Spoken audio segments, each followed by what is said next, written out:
Okay. Gahapon, naka-answer mo itong gihatag na link.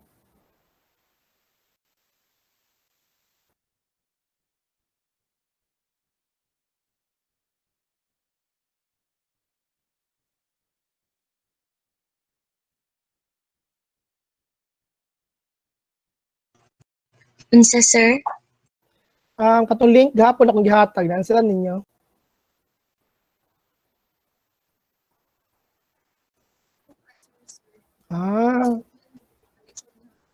Okay. Ang uban naka-answer. Sa quick. Wala pa, sir. Katong survey akong gihatag gahapon. Ito sa kuan. Sa GC, sir. Oo. Atong psychological, sir? Cancer ko ato sir. Ay kaisa ra man to sir no. Pag Okay, nakakuan na. Human na, sir. Nag-send po ang uban teacher na mo ato, sir. Okay. Maayo.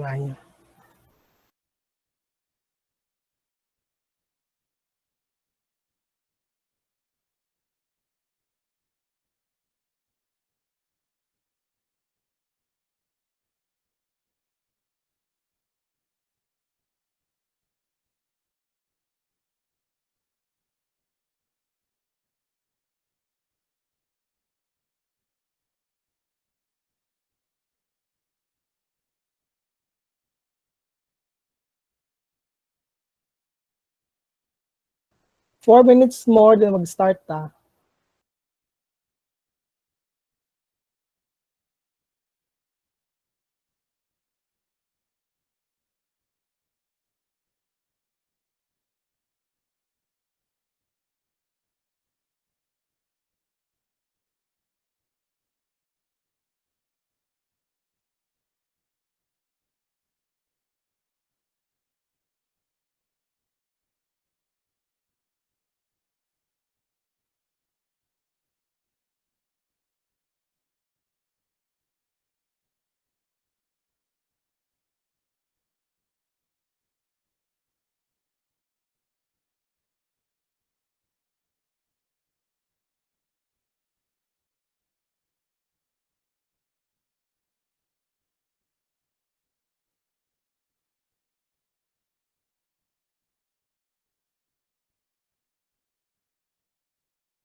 Okay, hello, good afternoon everyone.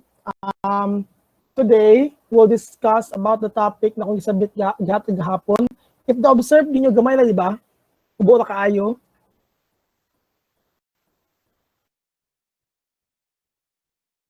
Madogo ka, class? Madogo ko? Okay, Yes, good. sir. Yes, sir. Yes, sir. Good. Gigamay na ako ang topic nato for this week. Gusto na ako matuwas na siya within karon og ugma. Ano man, taas mo itong topic pagka week 5, 6, 7, week 5, week 6 ug 7 ug 8 ug 9 kay may bagyo, may solar system, so it means taas kayo siya. So muna akong himuon is i-end na ako niya itong topic for physics karon ug ugma is basic lang man sa physics. Ang ako lang ipadayon will be kadto ng atong topic next week, which is katong weather, solar system, kadto na. Okay? So today, okay. Bilis ako ng PowerPoint today. Kuhaan sa akong gamiton kay isang words.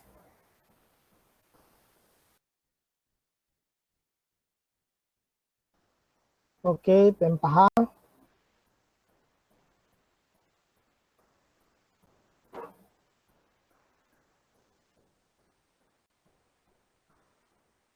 Okay. Ang gagawin natin today, class, is you're going to read quiz dyan tinubasa or explain sa bawat concept na akong ihatag, ha? So, okay, ang daladaan sa kumatawagan. Makita ninyo? Makitaan? Okay, good. So, let's first begin with the definition of sounds. Okay, na pala gining sulod. Okay.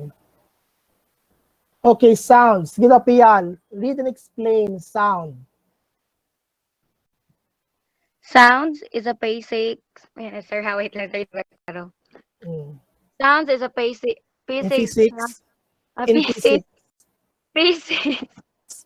Sound is a vibrations of propagate is an acoustic wave through transmission medium such as gas, liquid, or solid. In human psychology and Physiology. Physiology and psychology. psychology, sound is a reception of such as waves and the perceptions of the brain. By the brain. Okay. Sige. When we talk about sound, class, this refers to the vibration. Okay. Mostly sound is produced through vibration of waves that is transmitted to a medium, whether it's gas, which is normal na tong conversation kung mag-study, liquid, sinalam sa dagat, ang mga hayop gumagamit din ng sounds, or solid. For example, kanang hapakon nimo, then muuyog gamay, mudagan ang music or ang sound. That is how sound is. So, it is in human physiology, when we say physiology, class, this is a study of course, we know body parts. And psychology is how we think. So, waves is much more on perception of the brain, and of course, produced by some body parts, makaproduce pa siya og mga sound. Okay. So, properties of sound tayo, class. So, sa sound, okay, more and more, of course, sound is, makadunggan na to siya masin asa. Of course, makabalon sa tang sound, and sound can be produced to different ways. And an example of it is playing musical instrument, whether it's to string, percussion, wind, or brass. Some sounds is produced by body parts, and others through let's say body parts, and others naman through, sabihin natin, mga objects. Sound is produced due to vibration. This vibration produces sound waves, which move through several mediums such as air and water before reaching our ears. Our ears vibrate this very similar way to the original source of vibration. This allows us to hear different sound. Sound has many properties. You have pitch, quality, and loudness, the basic. Basic to, ha? Kay kumusaka to sa higher, madaghan sila. Pero sa basic, we have the pitch, quality, and loudness. Okay, so what is pitch? Explain. Anong ibig sabihin ng pitch? So let's have Tobilias.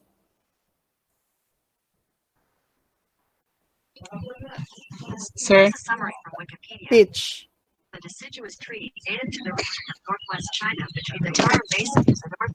Wala may Pitch. deciduous tree dila. pitch refers to the highness and lowness of notes. When vibrations are fast, high notes are heard. When vibrations are slow, low notes are heard. For string instrument, the length, Sila ganila. Explain na lang ni. Explain. sir, Explain na nga siya. Explain. Ano meaning ng pitch? kuan sir kanang na-shy high o lowness nga notes, sir. In simple terms, what do you mean by pitch? Sige daw. Kuan sir kanang kung unsa ka paspas o unsa ka hinay ang vibration sa usa ka pitch, sir. Mo ba na siya? Yes. Sige, ang saman. Wala Andy? Okay, Aman. sige. Thank you. Thank you so much. Next, sige daw. Wala akong taglain din ni all the points si Andy. Let's have Villado. Your opinion about what is pitch? Villado, Dai? Good afternoon, sir. Hello, good afternoon. Pitch, sir, is ang kakusgon o ang kahinayon sa sounds. Kakusgon ba? Kakusgon, that's loudness. Loudness. Loudness of pitch. What kasi mo isang pitch? Ang kakusgon, that's loudness. Yes, sir. Oh, pero pitch man ta. Ang loudness is the other man. Ano? Loudness. What is pitch?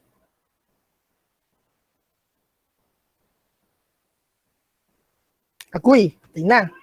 Ano yung sulod? Kani, tawagon ko yung sulod. Yun lang sa akin. Yes. No, sir. Kung saan ang pitch?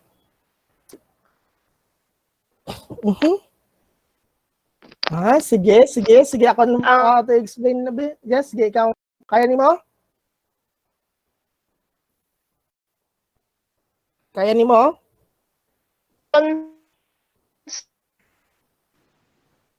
Dili na. Dili sa. Okay, sige. Ako lang be. Sir, Talk about pay. Yes, volunteer. Kinsa may nag-volunteer? koan, sir. Si Rin, go. Rin. Koan, sir, when we say pitch, sir, kay mao ang koan, sir, tono or sound sa isa ka tugtog, sir, whether pataas man siya or mababa, sir. Okay, good. Tama. It means you talk about pitch, katason, or kabubuon sa tingog. So when you say, masang katas o kabubuon, sir, kumubilit ang singer, musaka ang singer, for example, si Rin Dion, musaka siya, it means nisaka ang pitch. Pag ang singer, okay, so that is now low pitch. I know you have seen the katong salida na pitch perfect ba to? Kadto? So, in which, ang mga bae, because of the voice, o pagkabutan sa voice box sa bae, ang tiyog sa bae is high pitch yun. Mga tagning ang tiyog sa bae gamay. Tagning, nasa ko tagning. So, pag tagning, sharp na, that's high pitch. Pag buo na, lalaki, mostly, low pitch na. So, ang pitch, bakit padong galing ninyo, if mamina mo music, if taas kay tono, that's high pitch. So, kung napiyok, that's sharp. So, kung sharp, pag taas pa sa pitch, that's sharp. Di ba? Dogwa na mga music contest, minyo siya na sharp ka or na flat ka. So, naman ko yung note na kada kanta. If yung kanta ang singer, ning taas siya more than sa note niyang i-hit, that's sharp. Pag ning baba siya more than sa nota baba, that's flat. So, ang pitch class refers to kataas or kababa sa tingog. So, kung ning kanta niya sa ka-singer, like, for example, si Rin Dion, kung ning bilid siya baayo, that's high pitch. In other terms, tagning na tingog, that's high pitch. Ang low naman, pitch, sometimes do the flat or low pitch na tingog is kalang, let's say, buo na tingog. Like, that's the low pitch. Sa instrument, sa guitar, di ba lang mga strings ang guitar? Nipis, tubaga. Ang nipis, they produce high pitch sound. Di ba kasi nagakuha guitar dito eh. Di ba kalang nipis na chord yung mo lang i-clip yung mo ting mo tagning siya tingog. That's high pitch. Ang baga na chord, that's low pitch, which will produce a much more buo paminawon ng tingog. That's the pitch. The highness sa kataas o kababa sa sound. Na-gets ninyo, class? Gets? Wala. Opo, sir. So kung bilis singer, high Yes. pitch na. Kung oh, that's low pitch. So usually mo nang pagkuha. Next, quality. Okay, explain the quality. Let's have Jenny, the boss bitch. Sige daw. Sige daw, kasi si Jenny, the boss bitch. Sige daw. Kisa man eh. Oh, nawala lagi. Kita to class, Jenny the boss bitch. Kita mo? Nawala lagi siya. Yes, sir. Kisa to? Kita to si Jenny the boss bitch. Asa naman to siya? Nawala lagi. Wala na, sir. Left na siya, sir. Nag-left. Kisa to? Kisa to? Jenny the boss bitch. Wala may kabalo. Huh? Not the guest din na section? Gani, si Jenny the boss bitch, gani. Okay, sige lang. Let's check. Sige, ano ang taglain? Buktot. Read and explain quality. Ha? Buktot, Dai? Sir? Read and Good afternoon, explain. sir. Good afternoon. Quality. Quality refers to the shape of sounds, waves, and sound waves an object produces. The smoother the shape of waves, the better is the quality of sound, and the more pleasing it is to the ears. If the shape of the waves is rugged, the sound it produces is noise and unpleasant to the ears. Ang quality, sir, kay para sa quality of voice. Pag ang quality of voice nimo kay kanang smooth or kanang kuan nindot siya paminawon sa dalunggan. Nya kung kuan na pod kung ang quality of voice nimo kay kanang ragyabag, pangit siya pangit paminawon sa dalunggan. Sige, thank you very much. Thank you, Miss Buktot. When you talk about quality, sige daw. Tama lang gano'n niya, no? This is smooth ang shape ng waves. Okay. This is what I'm going to emphasize. Si quality man good differs, di ba? When you say quality and tingog, depende yung definition sa quality. Di ba? May gug, musang quality sound. So, quality sound is kanang tingog na gap minawon, relax minawon, that's quality. Ang may quality na sound, kanang sound na magbabulkag. Or let's say, harag na tingog, that's what they called, sabihin natin, si Muñez to si Boss Beach. Muñez, ikaw to si Jenny? Boss Beach? Dili. Muñez. Hello, sir. Ikaw to, si Jenny? Sorry, sir. Karoon ako kasulod, Ay, sir. dili si Muñez to. Isa to si Jenny. Ay, sige, salamat. Okay. Good afternoon po, sir. Afternoon. Okay. So, balik tayo. When you say quality, tama to, gwapo na sound waves, gwapo minawon, ug smooth. Wala yung magharag-harag ng tingog, wala magkarat. Ana. That's good qualities. For example, naminaw ka radyo, then padayon na ang music, wala nagputol-putol, like count class, for example, mag-lecture ko, so hina yung internet, nagputol-putol ko tingog, pangit ang quality, ana. Ang gwapo quality is kanang padayon na ang tingog, wala nag-undang-undang, wala nag-choppy-choppy, that's good quality. Okay? So, naminaw ka radyo, naminaw ka music, kung ang pagminaw niyo smooth lang, wala karat-karat, that's a good quality.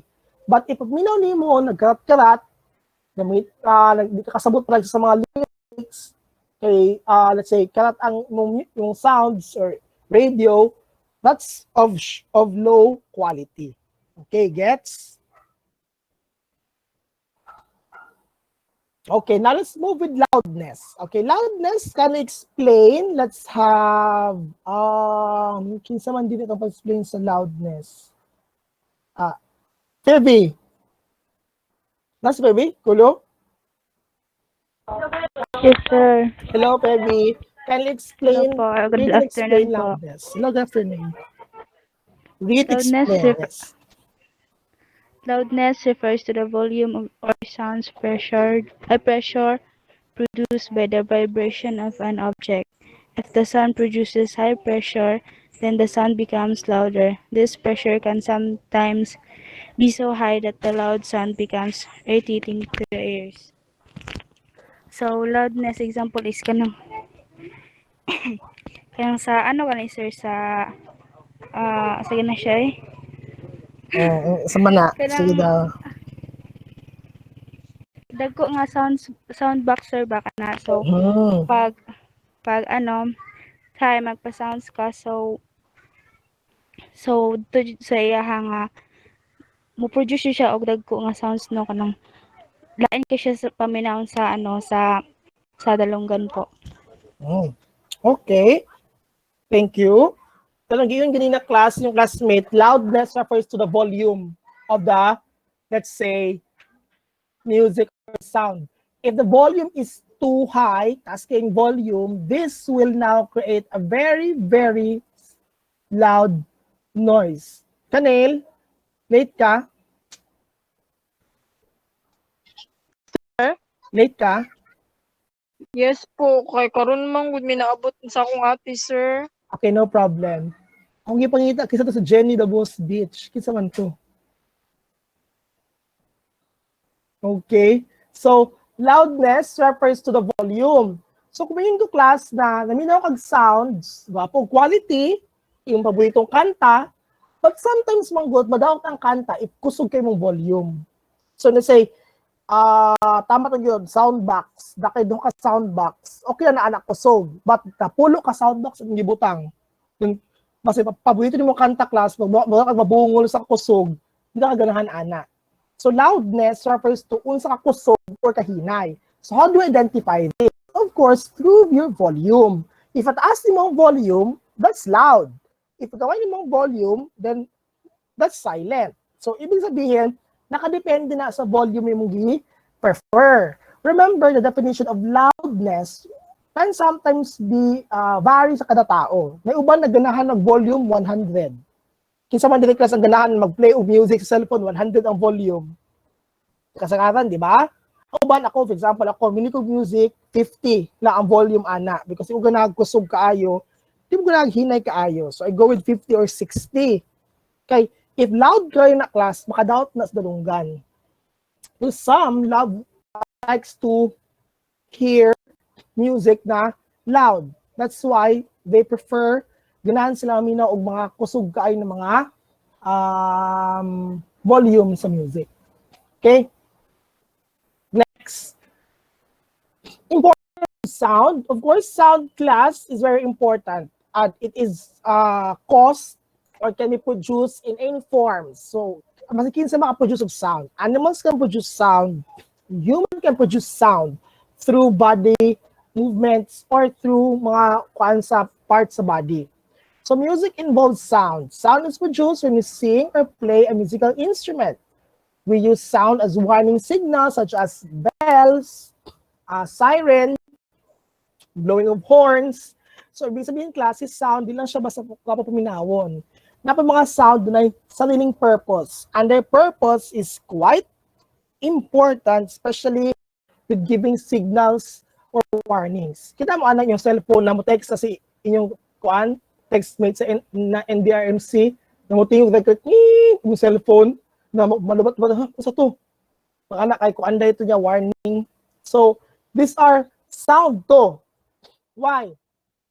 As a signal. Now, okay, mo ni warning ni ana. So that's sound. Okay. Sometimes in an orchestra class, there is a large group of musicians. Every musician has their instrument. Si conductor, yung trabaho is isagol o i-blend ang music, and sometimes yung minaw ka, gwapo siya minawon because well blended. But, for example, dili well coordinated ang imuhang music. Okay. Dili well coordinated yung music, ang mangyayari, magiging noise. Anong noise? It's irritating to the ears, makairita, supposed to be music siya, so hindi mo na siya saba, which is noise na hinoon siya. So, in noise class, there are two different ways. There are two classification. You have pleasant sound or unpleasant sound. Si unpleasant sound, mo ni si noise. Si pleasant sound, mo ni ito mga gwang puminawon. Like si music, gwang puminawon.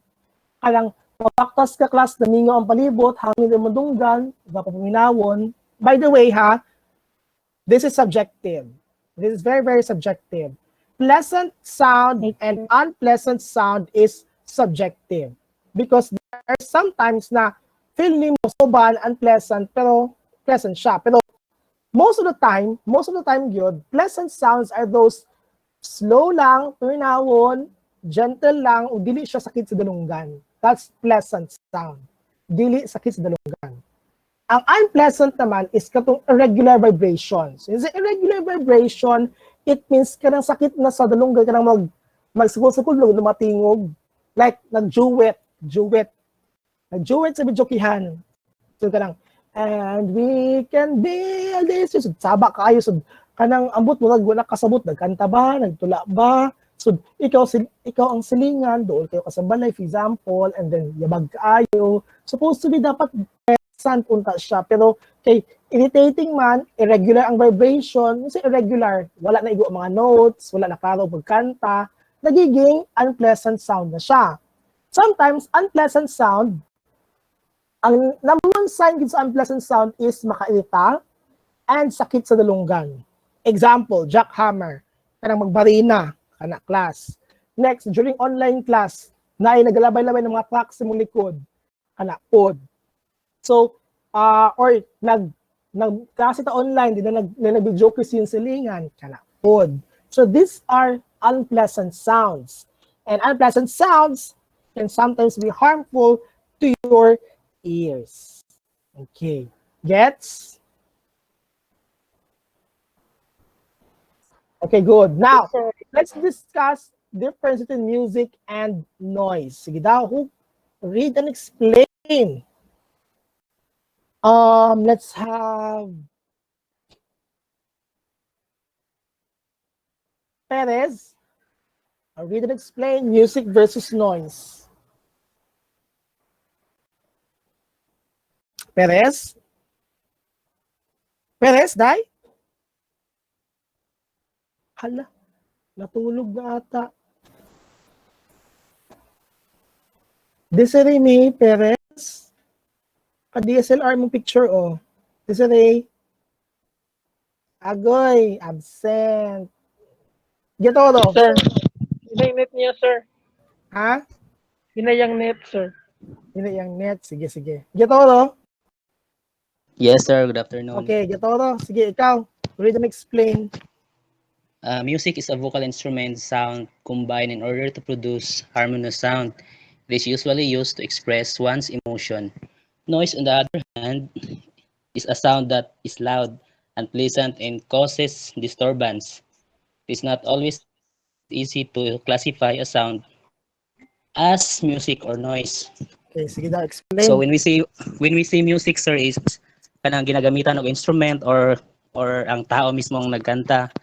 And ang noise, sir, kay kanang mga disturbance nga mga sound like kanang may mga jinso or mga jackhammer or may mga construction site. So, sir. Pagkato lang. Okay, sige. Balikan natin. Music and noise can sometimes be very, very subjective. Di kong dito, di ba? Na sometimes, yung music, depende sa situation. Because music and noise is relative. Depende sa situation. For example, kamo magbarkada, nagbi-joke mo sa yung classmate. Kamo mo kanta mo, it is music. Kada-kanta mo, kada-kanta. Music na sa inyong part, ang kanang gina-produce. Ang silingan, lahi ilang opinion. Kay sabaan sila, mga iring na nag-away, ang tingog. So, naitabo, they will consider it as a noise. So, kaya may nakalagay, di ba? It is not always easy to classify sound as music or noise. Why? Because it's relative to the person. For example, ako, let's say, namino ko mga music like metal rock. Sa kuha, example, it is music. But for those who listen na dili ganahan nagsagit-sagit naman na, uy, sagit-sagit, wala isa laing tingog na produce, it is a noise. So, relative na siya. Mo, di ba, sa singing contest, anong dagan may judge? Ano man? Because music, say sound itself, is subjective. It depends on the listener kung unsa ganahan o dili ganahan. And if ganahan sila, then good. Sila ganahan, then tamihin mo ana. Because at the end of the day, it is very, very subjective to classify whether it's music or noise. Depende na sa situation. Diba, sometimes, adto kag mall, wino kag kanta sa mall, okay, gapo siya na music. But sometimes, adto kag mall, init imong ulo, nadali ka, so nakadubay yung music, lagot ka sa baan, uy. So, ibig sabihin, relative siya. Depende sa situation, depende sa music, depende kung unsa imong nagsabihin natin, posisyon. Are you the listener? Are you the singer? If you're the singer, mostly you consider yourself as music. Pero kung ikaw naminaw, dili siguro tanan makonsider na music. So, depende na sa listener class of how he or she will define or where will, let's say, identify music or noise. Nalakamutan dire, for example daw, a sound pleasing to your ear. A doorbell may make a harmonious sound. Gawin mo na ang doorbell, pero it will become a noise if alas 3 sa kaadlaw ng tawag. Imong ringtone, ginahan ka kayo magpakalmak sa imuha. Pero kung tuwa-tunga sa imong tulog, na matakatulog sa imong ringtone, maglagot na kaana. So, ibig sabihin, depende sa sitwasyon, depende sa tao, o what is really music or noise. While some noise may still be tolerable, too much noise can cause stress and fatigue, loss of hearing, annoyance, increase of heartbeat, and hypertension. It means that still class, if you're exposed to an environment na kusog kayo ang noise, like dapit ka sa rilis, yung puyo, or yung balayos ka ng madunggan, kanang rilis lagi na common na, daog chance madaot imong dalunggan. Di ba, research ana sa unang class, regarding people sa Manila, nagpuyo doon sa rilis. Ilang hearing class is na problema na yun. Nga naman, because doon man sila, makadugog sila sa tawag nato na tingog sa trend, which is kusog kaayo paminawon. And this has affected their hearing.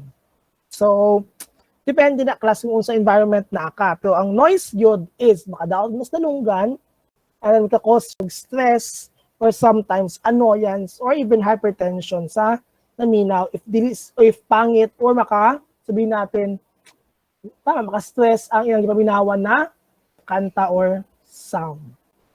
Okay?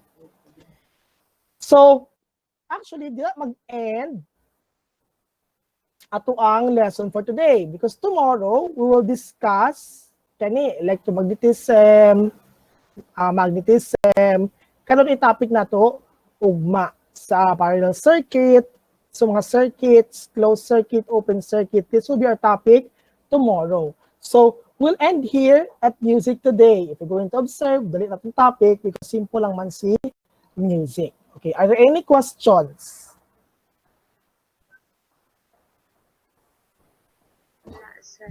Wala. Okay. Sir. Yes, na? Wala, sir. Okay, off na ako ni ha. Okay, wala na. Class, I will be asking siguro after second exam na mapataban ako sa discuss sa topic. Why? Because now kaya na 7 ka subjects mag-lecture ko. So, ang classes from 11 sa buntag to 9:30 sa gabi ako talang mag-lecture. Might be sometimes ako mo lecture din, mag-assign ko 5 katao sa presentation. Okay lang ba? Okay lang, okay.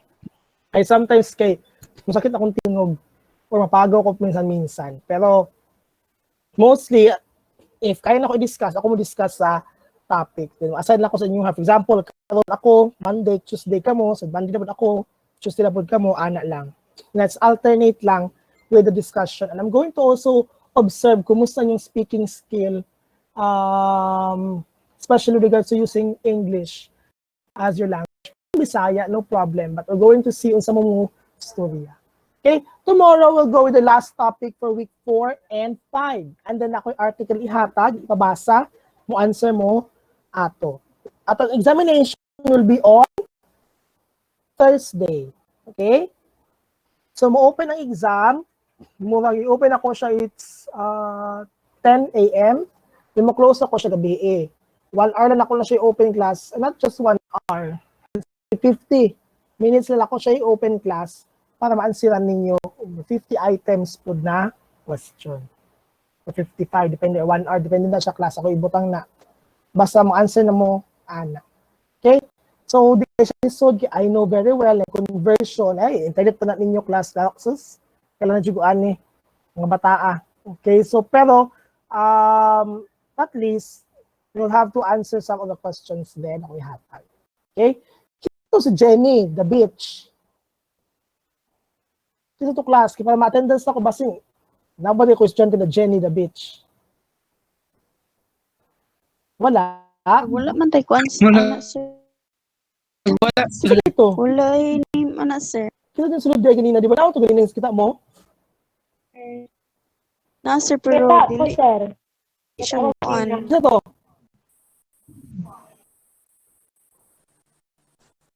Kailan kaya mo ito? Kisa kaya ito si Jenny the Beach, eh?